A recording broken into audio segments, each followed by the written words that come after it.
7 வருஷத்துக்கு முன்னாலே பிரதமர் மோடி பதவியேற்பு விழாவுக்கு நான் டெல்லி போயிருந்தேன். கௌரவ தலைவர் கே மணி,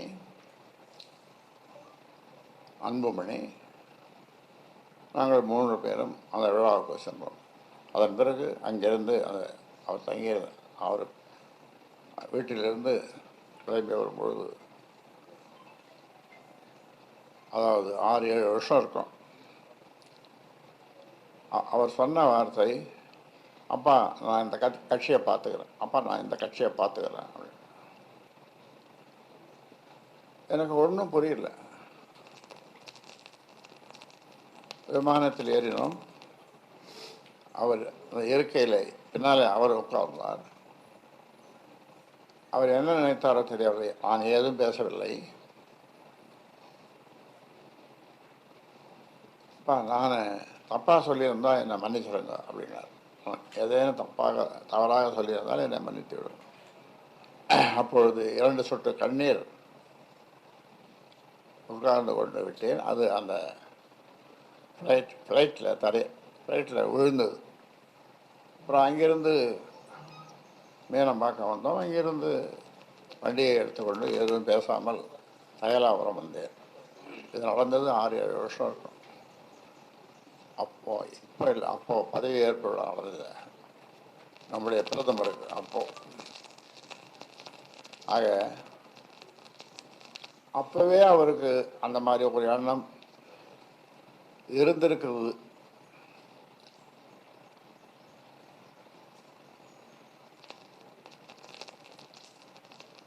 அதன் பிறகு அவர் எப்படி தலைவரானார் என்பதை உங்களுக்கு சிலருக்கு தெரியும், சிலருக்கு தெரியாது. ஒரு நாள்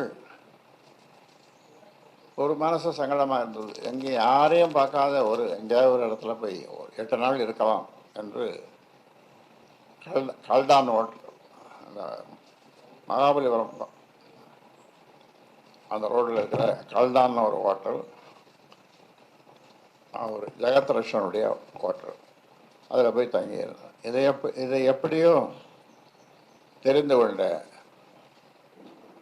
சௌமியா அங்கே வந்தது. மாமா என்றது, ஏமா என்று.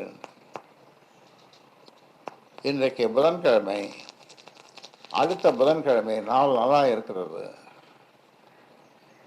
மண்டபம் பார்த்து விட்டேன். தலைவரை மாற்றி விடலாம். அவர் ஓய்வறியா உழைப்பாளி தியாகச்சம்பல் இயக்கமணியை மாற்றி விடலாம் என்றது. நான் ஏதும் சொல்லாமல் அவரை வரவழைக்கிறேன், அவரிடம் கேட்கிறேன், சொல்லுகிறேன் என்றேன். அவரும் வந்தார். அவரிடம் சொன்னேன். அவர் சொன்னார், நான் தயார், ஆனால் என்னுடைய மைத்துனர், என்னுடைய தம்பி, அவர் இருவரும் அவர்கள் ஜோசியத்தில் நம்பிக்கை உண்டு அவர்களுக்கு. எனக்கு அந்த நம்பிக்கை இல்லை. அவர்கள் இருவரும் எதை செய்தாலும் 1.5 மாதம் பொறுத்து, 45 நாள் பொறுத்து செய்யுங்கள் என்று சொன்னார்கள். நான் சொன்னேன், சரி சௌமியா வந்ததும் அவர்கிட்ட சொல்லிடுறேன் அப்படின்னு. அதை வரவழைச்சு சொன்னேன். சரி மாமா என்று சொன்னது. அந்த 1.5 மாதத்துக்கு பிறகு அந்த நாளும் வந்தது. முடிசூட்டு விழா நடந்தது. அப்பொழுது ஆரத்தழுவி அவரை தேர்ந்தெடுத்தோம். ஆரத்தழுவி ஆனந்த கண்ணீர் வடித்தோம். ஆனந்த கண்ணீர் விட்டு என் குடும்பத்தை சேர்ந்த பெண்கள், அரசியலில் வேண்டாம், உங்களுக்கு அரசியலில் ஈடுபடக்கூடாது என்று சொன்னேன். ஆனால் இப்போது நடப்பதெல்லாம் உங்களுக்கு தெரியும்.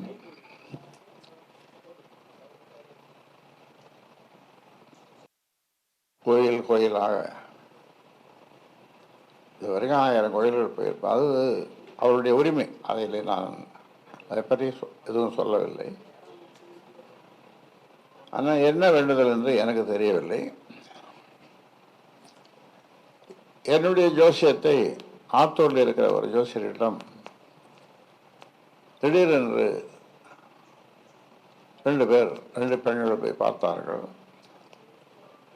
அந்த ஜோசியர் சொன்னான், அந்த ஜோசியரை பார்ப்பதற்கு ஏற்பாடு செய்த இப்பொழுது மாவட்ட செயலராக போட்டிருக்கேன். அவன் சொன்னான், இந்த மாதிரி ஜோசியம் 7 தலைமுறையில் இருக்க நான் பார்த்ததில்லை. 7 தலைமுறை இவர், அப்படிப்பட்ட ஜோசியம் அவர். இவர் குடும்பத்தைச் சேர்ந்த எல்லோரும் பேரன் பேத்தி யாருக்கும் எந்த தோஷமும் எப்பொழுதும் வராது என்று சொன்னார். செய்திகளை உடனுக்குடன் தெரிந்து கொள்ள உடனே சப்ஸ்கிரைப் பண்ணுங்க.